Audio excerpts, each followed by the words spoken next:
Our top story this morning, President Park Geun, who is halfway through her three-nation tour, is currently in the Philippines to attend the APEC summit. Hwang Sung, who is travelling with the president, files this report from Manila.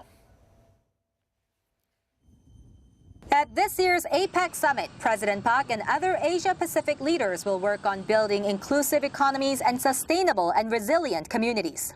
The two-day summit brings together 21 world leaders from countries including the United States, Japan, and China.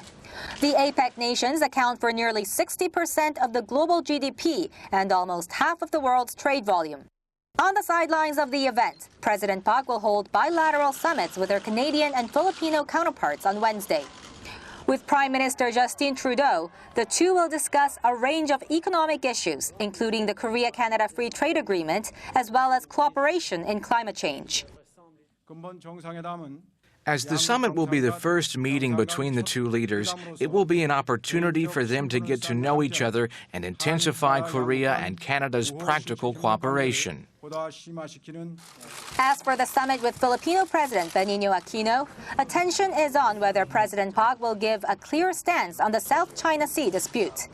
Later in the day, President Park will meet with the APEC Business Advisory Council and hold an unofficial dialogue with the Pacific Alliance, a Latin American trade bloc composed of Chile, Colombia, Mexico, and Peru. The real game will be Thursday's summit, where President Park is expected to lay out specific policy directives for inclusive growth based on South Korea's development experience. These include more support for small and mid-sized firms, human resources development, and boosting rural communities. Hwang Sung, Arirang News, Manila.